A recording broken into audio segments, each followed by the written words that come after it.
It takes more than sifting through org charts like their genealogical trees to be a great engineer. This is episode 199 of the Soft Skills Engineering Podcast. I am your host, Jamison and Dave. I'm your host, Dave Smith. Soft Skills Engineering is a weekly advice show where we answer all of your non-technical questions about the technical field of software development. And sometimes you have to find who your boss's boss is. And then you trace through them. Sometimes when I send emails, I feel like I'm giving my lineage too, where I say like, I am Jamison, report of John, report of Wendy, report of Steve, who you know because they both report to your boss's boss. And then, yeah, like there's a delicate big company dance. And there's actually no top, right? Just like genealogy. Keep going. Yeah, exactly. Yeah, you can never make it back all the way up. This episode is brought to you by Vettery, which is an online marketplace to help you find a new job if you've decided to take the soft skills engineering advice of quitting your job. And we'll hear a little bit more about them later. Thanks to Vettery for sponsoring the show. Yeah, thank you. And thank you to these wonderful people who are also sponsoring the show. Thank you to Vinlock, Matthew Voidovich, Taras Haruk, Luke Bayless, Zach Grannon, Luis Santos, Stanley Tactical Radio, Chris Hogan, Ivo Robotnik, Braden Keynes, Philip John Basile, Stephen Armand Lee, John Grant, Nick Cantor, Ted Nugent, The Agile Ventures Charity, Maple Syrup, Sonic the Hedgehog, Travis, Dennis Bogdanov, Sean, Evgeny Sledkowski, and thank you to everyone else who has supported this show. You can do that by going to softskills.audio and click support us on Patreon. And if you do, you get to join our Slack cult team starship, our Slack starship, as it journeys to a better life. But not in a way that we're all going to commit suicide. Like, they got a little too culty. Yeah, had to back it off a little. Yeah. No, we'll journey to a better life by telling each other good advice and fun stories. That's right. No Kool-Aid involved. Yeah, no. The only Kool-Aid we drink is the Kool-Aid of the new technology that will come, surely solve all our problems. Surely this framework won't have any downsides. Okay. Yeah, I'll read our first question now. This comes from an anonymous listener who says, I work at a large public company. 2 years ago, they hired a new CEO who immediately started a development center in a different country. Much of the knowledge transfer is complete, and this new team outnumbers us 3-1. It feels that we have lost much of our influence. They turn out pretty decent work and cost less than 1/10 to employ. I am ramping up a job search, but in the meantime, what steps can we take to keep influence and control? Also, is this the future for the industry in the United States? I assume that means the question asker is from the U.S., not that their jobs are being offshored to the U.S. that would be an interesting reversal. Outnumbered 3-1, but they cost 1/10. It sounds like they should outnumber you 10-1. Yeah. Sounds like there's some room to take advantage of those cost savings. Yeah. Have you ever worked somewhere that went through an offshoring process like this or an outsourcing process like this? Well, it's not outsourcing because they're still in your company, but moving development to a different country. Yeah, sounds like these are full-time employees that are just located in a different country that apparently 1/10 the cost. That's a bit of a stretch, honestly. I have never heard of that good. A couple weeks ago, by the time this releases, was big outpouring of salary sharing on Twitter from developers. Mm-hmm. And yeah, if you go to the right expensive country and compare it to the right cheaper developer salary country, I could easily see that from some of the numbers I saw there. It doesn't seem in other words, outrageous. If you compare like the highest Bay Area salaries to the lowest outsourced or lowest like country. I don't even know if it was lowest, but yeah, I saw over 10x difference between places. Okay. Well, so I believe all it. right. Okay. Well, then, yeah, it sounds like they've got some room to grow. I want to know who got a huge bonus because they saved the company like millions and millions of dollars. I mean, it doesn't sound like they like laid off a bunch of people in the U.S. It sounds like this is just a thing to grow the team. Yet. Yeah, I guess that's always the fear, right? The fear behind the question at the end. Like, if it's that much cheaper to employ people there, why would they need me, who costs 10 times someone there? Yeah. You just need to be 10 times better, I guess. You could be a 10x developer. Finally. It's your time to shine. So I want to push back a little bit on the question asker, because the question asker says, it feels like we've lost much of our influence. How do we regain control? Like, it feels kind of like there's this underlying assumption that we here are smart and right and good and need to run things, and we need to make sure we control it so this group in this other country doesn't like take over. Mm-hmm. And there are certainly some communication barriers that come with having teams in separate countries. But it feels like there's this base assumption that they are incapable of doing as good of a job as I am with this control, or as we are in the US with control. It's very like us versus them feeling, which feels a little weird to me. Like, why do you assume that you have to have I control? guess that's one way to interpret it. Another way is to say, I want to work at a company where I am influential and can make a difference. And how can I preserve that? Yeah. Not necessarily. And just, I'm just saying we could cut out the part where you say, and the other country people are inferior. Yeah. Yeah, like you would have that same problem if your company grew, and people do have that problem. If the company grows, they used to run a bigger piece of the company and own a bigger piece, and now the company's bigger, and the same size, the same piece they own is a much smaller chunk. Yeah, for sure. But it does feel weird to say like, yeah, I deserve this because I am in the US, and folks outside the US clearly should not have as much control or influence. Like, maybe there's some assumptions you need to question. Maybe. There. Or maybe it's just, I was here first. Yeah, that's true. It's a human thing. But yeah, I mean, I agree with what you're saying. If there is just this base assumption that somehow you deserve it magically by where you happen to be born, I don't think that's great. But at the same time, we're probably going to say, quit your job and go find one where you can be influential. Yeah, it's coming. Yeah. Prepare yourself. I mean, there is another option here. I mean, you could move to that country, join them. And let me just tell you, I've been to a few countries, and with the exception of England, they all have better food than the U.S. What, are you not a fan of beans on toast, Dave? Oh, man. Fried tomatoes dipped in gravy or something? I don't know. Beans on toast is the only thing I know. Yeah, there's an option there. I think one question you could try and answer is, what problem is the company trying to solve by moving more development over to this other country, or by expanding into this other country? Is it literally just a cost savings thing where we need more developers, but we will get more developers by hiring them in this other country? Are they saying this other office will own some specific project or initiative, and it just so happens that they're in a different country, but like they're a team just like you're a team, and they have their area of defined responsibility? Like, those feel like two different approaches and two different things to investigate. If it's just we're going to kind of like sprinkle people from all over the world onto projects, or we're going to kind of carve them out things to own.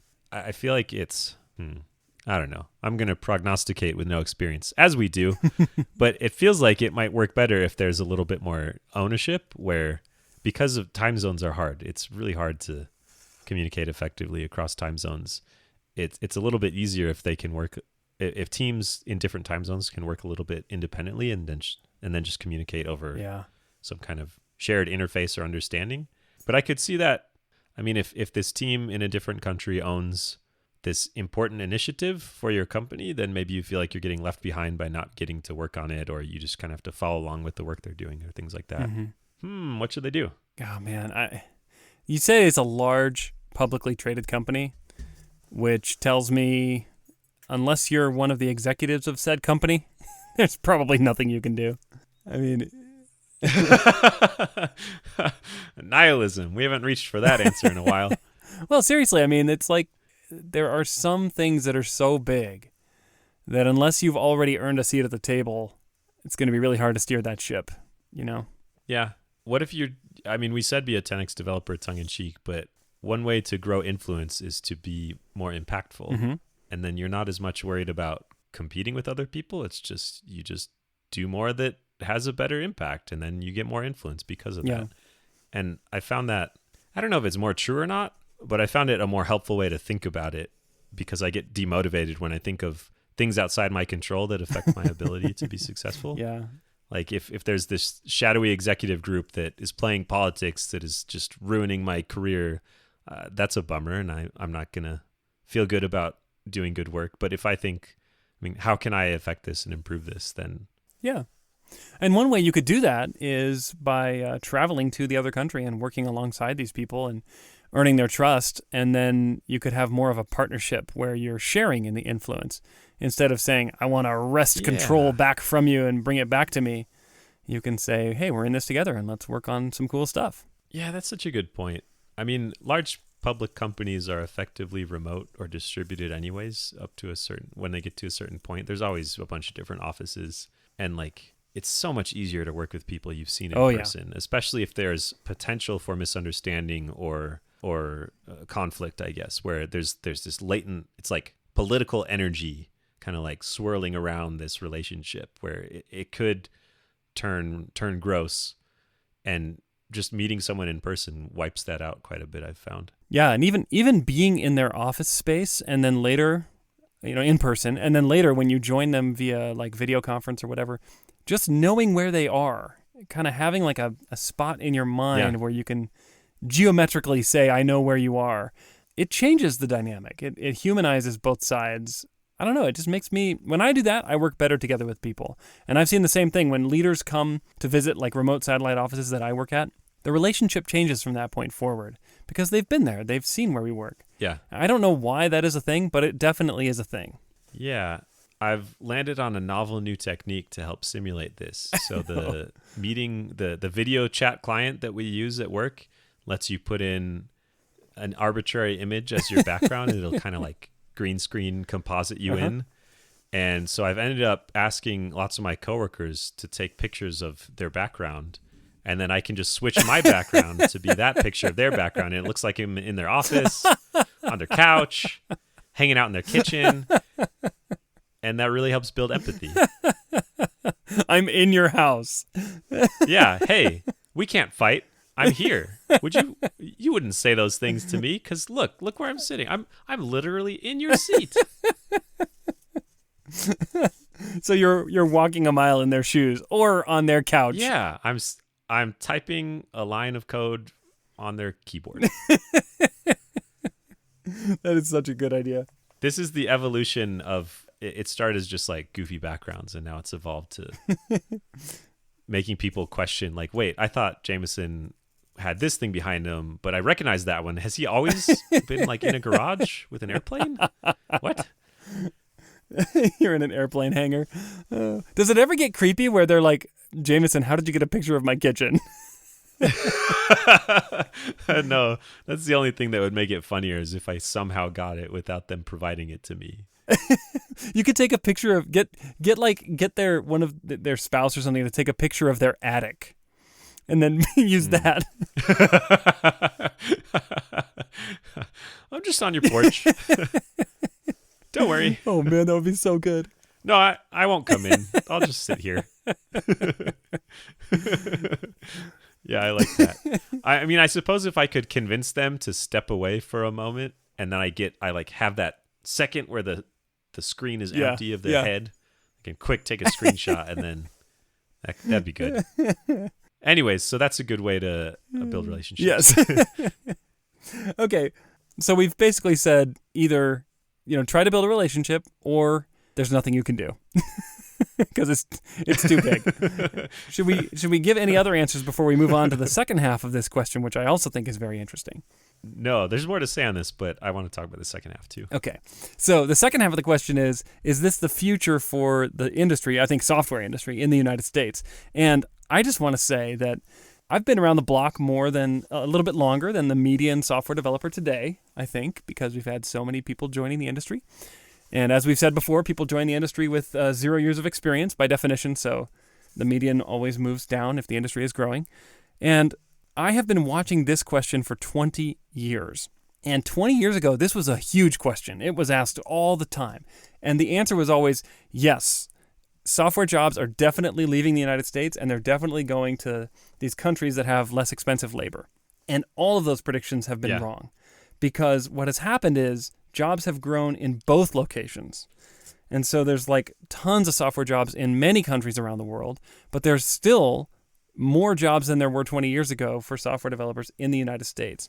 So it's been very interesting to watch that happen. It's just nonstop question. And actually, that question went away for a while, but it's back.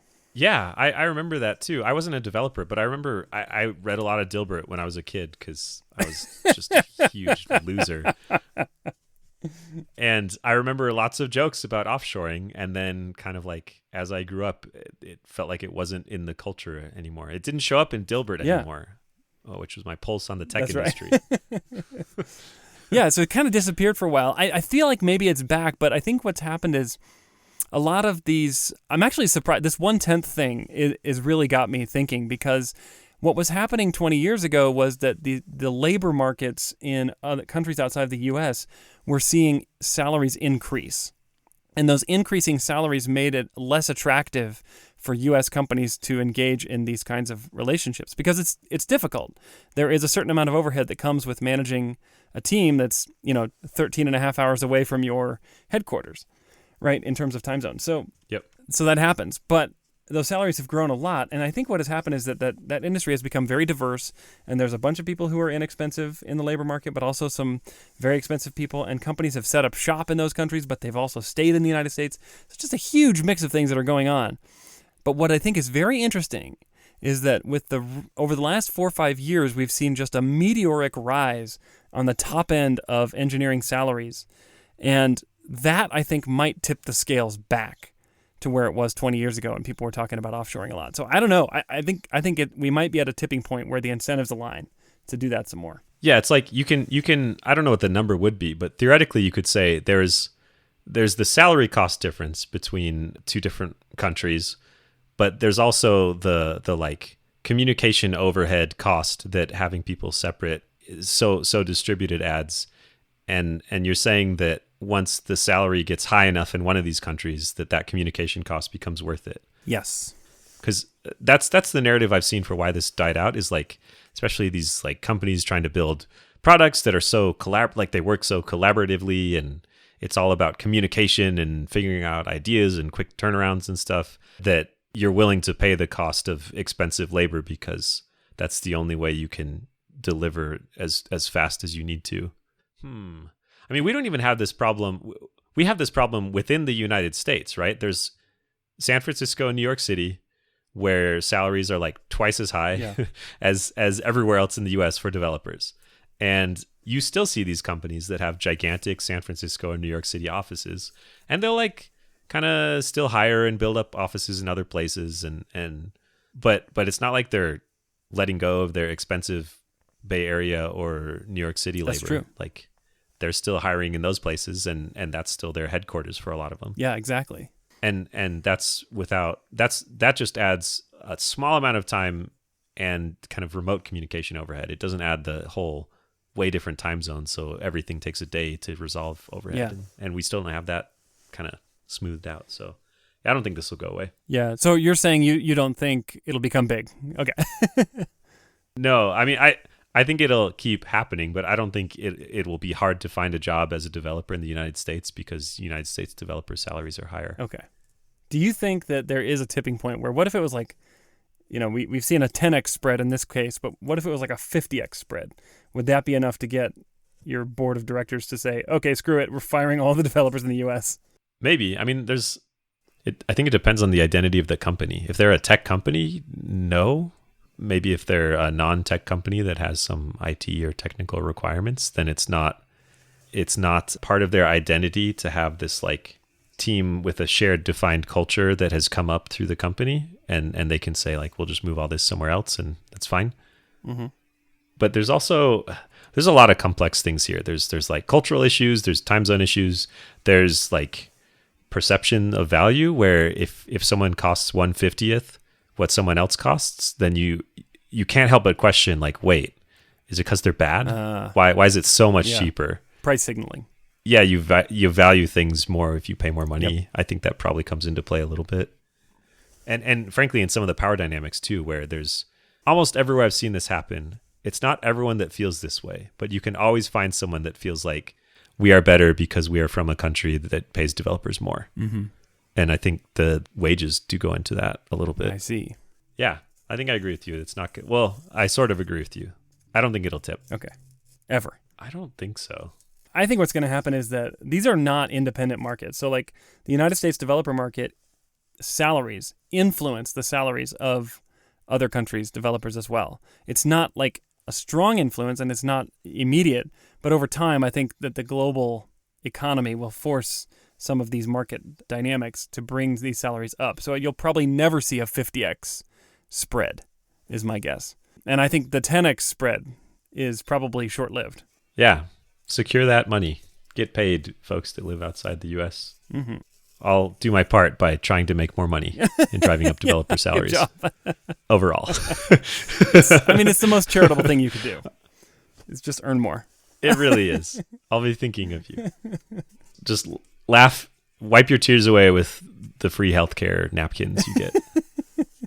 If you've been a software developer at the same job for a few years, it might be time to start looking around. Quit your job is our favorite advice, but first you should probably find a new job.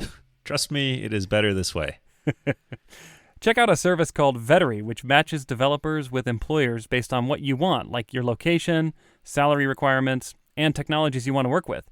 I actually signed up myself, and within a week, they sent me an opportunity that looked really good. My current approach to job seeking is tweet dumb stuff and hope the company notices me, so this sounds like an improvement, I think. Yeah. Once you sign up, you get a consultant to help you find opportunities. I also like that Vettery lets you specify your salary requirements early rather than going through the whole interview process only to find out, your salary expectations were way off. That actually happened to me in an interview. Would have been nice to avoid that. You can start using Vettery without reversing a linked list on a whiteboard too. They don't have a coding test to sign up. If you are thinking about taking our advice, the soft skills engineering patented advice in quitting your job, check out Vettery. Go to vettery.com/softskills to sign up. That's vettery.com/softskills. If you use that link, you will help support the show. And if you get a job through Vettery, they will send you $300. Thank you so much to Vettery for sponsoring the show. Okay, should we read our next question? Yes, let's do it. All right, I will read this. This is from an anonymous listener who says, "Hey, Jamison and Dave, your voices have been bringing sanity in my head for the last 2 years. I'd like to get your thoughts on something that's driving me a little crazy.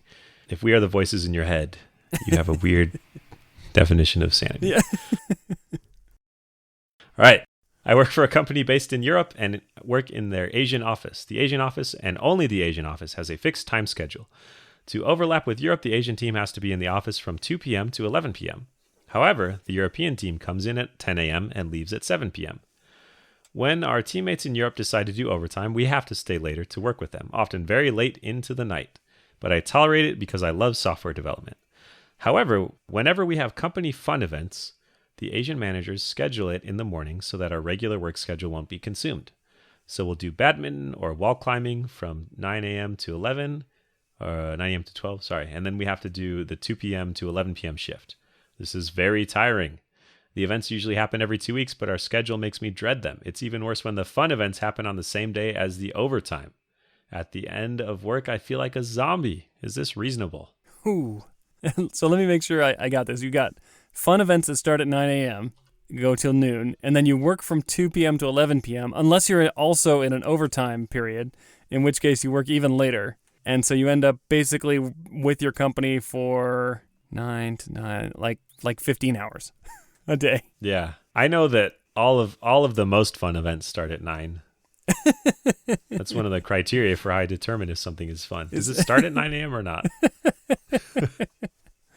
Well, I like rock climbing, but it's not 9 a.m. There's just something different about the rocks. Is this where the phrase, it's 9 a.m. somewhere, comes from?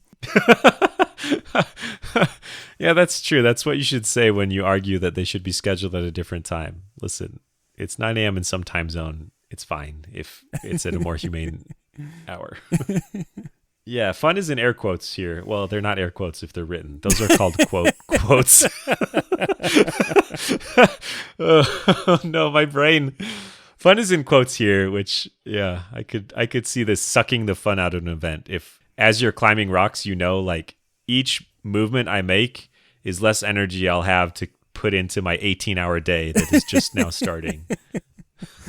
You're like rationing your energy because Yeah, sorry, I didn't dive for that shot because I'm going to need that energy in 15 hours. Oh, man. I had to let that one go. I'm pacing myself. Oh, this sucks. Yes, this sounds awful. Meanwhile, it's all driven by the European schedule, right? It starts at 10 a.m. Oh yeah, we got to get to that. I mean, yeah, that fits my my stereotypes of European work hours. 10 to 7? 10 to 7. I mean, I assume that there's a healthy lunch in there. Yeah. Yeah, it does feel weird that they don't just shift back an hour or two. Yeah. Or say like there's just less overlap. I don't know. We overlap some time and not the whole time, and Yeah. that will preserve sanity. Yeah, I have not worked at a place where the time zone was resolved by saying you just have to work this other time zone that's horrible for you. Sorry. Mm-hmm. For like kind of like a whole office. I work with a team in India, and we just mostly each work our time zone, and then we kind of have some collaboration and communication sometimes in times we pick that are usually inconvenient for everybody. Yeah. But it would be horrible if I worked 1 a.m. to 9 a.m. or something to overlap with time zones like that. I just wonder. I wonder what their justification is. Mm-hmm. It's probably they just haven't thought about it. I mean, there's a cost, right? The cost is like burnout and exhaustion, and it's hard to write good code when you've been working so long, and this is knowledge work, and your brain needs to be well rested to produce good quality knowledge. Yeah. Maybe that's the answer to fixing it is if you can help communicate the cost this is having, and even the cost these fun activities are having. Like if you say, hey, I understand you want to create team unity and help us relax and unwind a little bit, but if I work 18-hour days, like look at our defect rate on days that we have overtime and fun activities on the same day or something. Ooh, that would be interesting. Yeah, that would be some very interesting data. I'm assuming you don't have that data because that would make this too easy. Yeah. If you could tie it directly back. It turns out our defect rate actually goes down after we do these fun activities on overtime weeks. Oh no. Oh no. Yeah, only look at that data if you have it and if it helps you. Right. But saying we're tired sadly might not work as well as saying, hey, this is costing the business money. People might be burning out and quitting. Maybe there's conflict partially caused by tiredness because of these hours. I mean, if I worked in the Asian office, I would be like mad at the European office. I'd be like, you consider us less than you. And I don't know, it feels crappy to work in that relationship. Like I would have this underlying resentment. I'm sure that doesn't help. Yeah, that's probably happening. Here's something that's interesting. Let's see. There's a 7-hour time difference between China and most of Europe. So that's a pretty substantial, but it's not untenable. It's not like 12 hours. So with 7-hour time difference, if the European folks would just come in 2 hours earlier, that would give them quite a bit of overlap. And then in the China office, they could come in 2 hours earlier as well. That seems like it could be a pretty good deal, but it would cut into their fun time. Yeah, I mean, you'd have to give up some badminton to start work earlier. Those two things really baffle my mind. Why they're saying this office in Asia has to work like exactly the same overlapping hours as the office in Europe, and why they're saying you have to overlap 100%. Well, they don't quite overlap. They don't overlap 100%. It looks like the European office starts a few hours before the China office. I'm doing time zone math in public, and this is a bad idea. But yeah, this is recorded forever. Yeah, I think surely this will help you not mess up.